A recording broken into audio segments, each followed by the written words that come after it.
So ಒಂದು ವೇಳೆ ಬೇಗ ಗೊತ್ತಾಯಿತು ಅಂದರೆ ಡೆಫಿನೆಟ್ಲಿ ಚಿಕಿತ್ಸೆ ಇಮಿಡಿಯೇಟಾಗಿ ಸ್ಟಾರ್ಟ್ ಮಾಡಬೇಕು. ಆದರೂ ಲೇಟ್ ಗೊತ್ತಾಯಿತು ಆದ್ರೂ ಕೂಡ ಅಷ್ಟರೊಳಗಡೆ ಇಂಪ್ಯಾಕ್ಟ್ ಆಗಿರುತ್ತೆ. ಆ ಇಂಪ್ಯಾಕ್ಟ್ನ ನಾವು ಮತ್ತೆ ರಿವರ್ಸ್ ಮಾಡಲೇಬೇಕಾಗುತ್ತೆ. ಸೊ ಕೇರ್ ತಗೊಳ್ಳುವಂಥದ್ದು ತುಂಬಾ ಇಂಪಾರ್ಟೆಂಟ್ ಅಂತ. ಡಾಕ್ಟರ್, ಒಬ್ರು ಕಾಲರ್ ಇದ್ದಾರೆ, ಮಾತಾಡ್ಸೋಣ. ಸದಾಶಿವ ಅಂತ ಹೇಳಿ ಕರೆ ಮಾಡಿದ್ದಾರೆ. ಹಲೋ ಹಲೋ, ನಮಸ್ತೆ ಸದಾಶಿವ ಅವರೇ, ಎಲ್ಲಿಂದ ಕರೆ ಮಾಡಿದ್ದೀರಾ? ನಾವು ಬೆಂಗಳೂರಿಂದ. ಓಕೆ, ಡಾಕ್ಟರ್ ಇದ್ದಾರೆ, ಮಾತಾಡಿ. ಹಲೋ ಸರ್, ನಮಸ್ಕಾರ ಸರ್. ನಮಸ್ತೆ ಸರ್, ಹೇಳಿ. ಸರ್, ನನ್ನ ಹೆಸರು ಸದಾಶಿವ ಅಂತ, ಬೆಂಗಳೂರಿಂದ. ಹೇಳಿ ಸರ್, ಹೇಳಿ. ಸರ್, ನಮ್ದು ವಯಸ್ಸು ಅದೇ ಥೈರಾಯ್ಡ್ ಪ್ರಾಬ್ಲಮ್ ವಿಷಯ ಮಾತಾಡಬೇಕಿತ್ತು. ಓಕೆ, ಕೇಳಿ, ಏನು ಪ್ರಶ್ನೆ ಇದೆ? ಏನು ಇಲ್ಲ ಸರ್, ಅದೇ ಇವ್ರದ್ದು ಥೈರಾಯ್ಡ್ ಪ್ರಾಬ್ಲಮ್ ಅಂತ ಒಂದು ವರ್ಷದ ಹಿಂದೆ ಗೊತ್ತಾಯ್ತು ನಮ್ಗೆ. ಓಕೆ. ಅದಾದ್ಮೇಲೆ ಅವರು ಲೈಫ್ ಟೈಮ್ ಟ್ರೀಟ್ಮೆಂಟ್ ತಗೋಬೇಕು ಅಂತ ಎಲ್ಲ ಹೇಳ್ತಾ ಇದ್ರು sir. Okay. So okay sir, ಅದಕ್ಕೆ ನಾವು ನ್ಯೂಸ್ ನೋಡ್ತಾ ಇದ್ವಿ. ಓಕೆ ಸರ್, ಪರ್ಮನೆಂಟ್ ಆಗಿ ಏನಾದ್ರು ಉಪಾಯ ಬೇಕಿತ್ತು ನಮ್ಗೆ. ಸರ್, ಈಗ ಥೈರಾಯ್ಡ್ ಸಮಸ್ಯೆ ಎಷ್ಟು ದಿನದಿಂದ ಇದೆ ಮತ್ತು ಏನು ಚಿಕಿತ್ಸೆ ಪಡ್ಕೊಡ್ತಾ ಇದ್ದೀರಾ? ಥೈರಾಯ್ಡ್ ರೀಡಿಂಗ್ಸ್ ಯಾವ ಥರ ಇದೆ ಈಗ ಸದ್ಯಕ್ಕೆ? ಸರ್, ಇವಾಗ ಒಂದು 3 ತಿಂಗಳ ಹಿಂದೆ ಚೆಕಪ್ ಮಾಡಿಸಿದ್ವಿ. ಓಕೆ.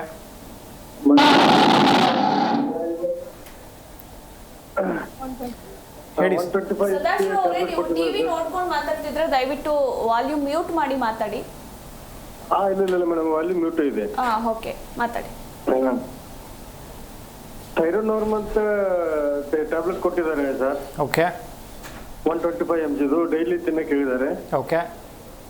ಅದಕ್ಕಾಗಿ ಸರ್, ಇದು ಇನ್ನೂ ಸುಮಾರು ದಿವಸ ತಿನ್ಬೇಕಂತ ಡಾಕ್ಟರ್ ಹೇಳ್ತಾರೆ ಸರ್. ಓಕೆ. ಈಗ ಡೆಫಿನೆಟ್ಲಿ ನಾವು ನೋಡ್ತಾ ಇದ್ದೀವಿ, ಈಗ ಮೆಡಿಕೇಶನ್ಸ್ ತೊಗೊಳ್ತಾ ಇದ್ದೀರಾ. ಸೊ ತದನಂತರ ಹೇಗಿದೆ, ಸಮಸ್ಯೆಗಳು ಹೇಗಿದೆ ಅಂತ? ಅಂದರೆ ಅವ್ರಿಗೆ ಥೈರಾಯ್ಡಿಂದ ಏನು ಹಿಂಸೆ ಆಗ್ತಾ ಇತ್ತು ಮತ್ತು ಈಗ ಸದ್ಯಕ್ಕೆ ಹೇಗಿದೆ? ಇವಾಗ ಸದ್ಯಕ್ಕೆ ಏನು ಪ್ರಾಬ್ಲಮ್ ಇಲ್ಲ ಸರ್. ಅವರು ಡಾಕ್ಟರ್ ಹೇಳ್ತಾರೆ ಲೈಫ್ ಟೈಮ್ ತಿನ್ಬೇಕು ಅಂತ. ಇವಾಗ ಸದ್ಯಕ್ಕೆ ಏನು ಎಫೆಕ್ಟ್ ಇಲ್ಲ. ಓಕೆ. ಈಗ ಡೆಫಿನೆಟ್ಲಿ ಥೈರಾಯ್ಡ್ ಸಮಸ್ಯೆ ಇದೆ ನಿಮಗೆ, ಡೆಫಿನೆಟ್ಲಿ ಥೈರಾಯ್ಡ್ ಬಂತು. ಸೊ ಫಸ್ಟ್ ಆ್ಯಂಡ್ ಫಾರ್ಮೋಸ್ಟ್ ಏನಕ್ಕೆ ಬಂತು ಅವ್ನು ನೋಡಲೇಬೇಕಾಗತ್ತೆ ಅಂತ.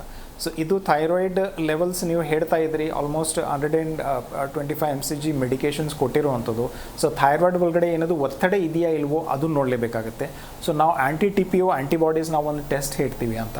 ಸೊ ಕೆಲವು ಟೆಸ್ಟ್ಗಳು ಇರುತ್ತೆ, ಅದನ್ನು ಮಾಡಿಸಿ ಅದು ರಿಪೋರ್ಟ್ ನೋಡಿಕೊಂಡು ಡೆಫಿನೆಟ್ಲಿ ತಮ್ಮ ಕೇಸ್ ಒಳಗಡೆ ನಾವು over a period of time ಅಂದರೆ ಯಾವ ಥರ ಇಂಪ್ಯಾಕ್ಟ್ ಇದೆ, ಏನಕ್ಕೆ ಬಂತು, ಯಾವಾಗ ಡೆಫಿನೆಟ್ಲಿ ಇದನ್ನ ಸಮಸ್ಯೆಯಿಂದ ದೂರ ಇರ್ಬೋದು, ಡೆಫಿನೆಟ್ಲಿ ಡೀಟೇಲ್ಸ್ ತಿಳಿಸ್ತೀವಿ ಅಂತ. ಆ್ಯಂಡ್ ಹೋಮಿಯೋಪತಿಕ್ ಮೆಡಿಕೇಷನ್ಸ್ ಈ ಥರ ಕೇಸಸಲ್ಲಿ ಡೆಫಿನೆಟ್ಲಿ ಹೆಲ್ಪ್ ಆಗ್ತಾ ಬರ್ತಾ ಇರುತ್ತೆ ಅಂದರೆ. ಸೊ ಡೆಫಿನೆಟ್ಲಿ ಮೆಡಿಕೇಷನ್ಸ್ ತೊಗೊಂಡು ಅಥವಾ ಮೆಡಿಕೇಷನ್ಸ್ ಕೊಟ್ಟ ನಂತರ ಸಮಸ್ಯೆ ಸ್ಟಾರ್ಟ್ ಆಗಿದೆ ಮತ್ತು ಈಗ ಓಕೆ ಇದೆ ಅಂದರೆ ತೊಂದರೆ ಇಲ್ಲ. But over a period of time thyroid ಒಳಗಡೆ ಒತ್ತಡ ಇತ್ತ ಅಂದರೆ ಅದಕ್ಕೂ ಕೂಡ ಡೆಫಿನೆಟ್ಲಿ ನಾವು ನೋಡಲೇಬೇಕಾಗುತ್ತೆ. ಜಿ ಕನ್ನಡ ನ್ಯೂಸ್ ಈಗ ನಿಮ್ಮ ಮನೆಯಲ್ಲೇ ನೋಡಿ, ಎಲ್ಲ ಕೇಬಲ್ಗಳಲ್ಲಿ ಈಗ ಲಭ್ಯ.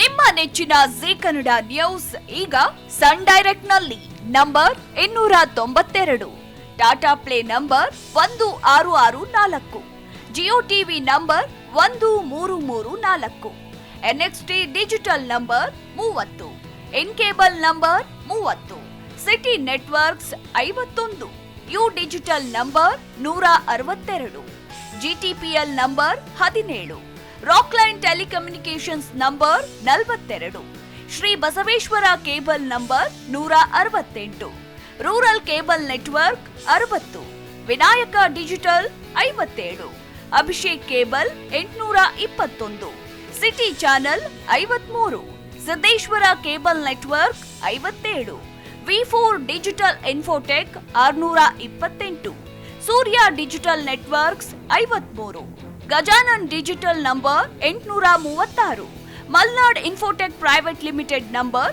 56, Metrocast number 830, Victory digital number 167ರಲ್ಲಿ ನೋಡಿ ಆನಂದಿಸಿ.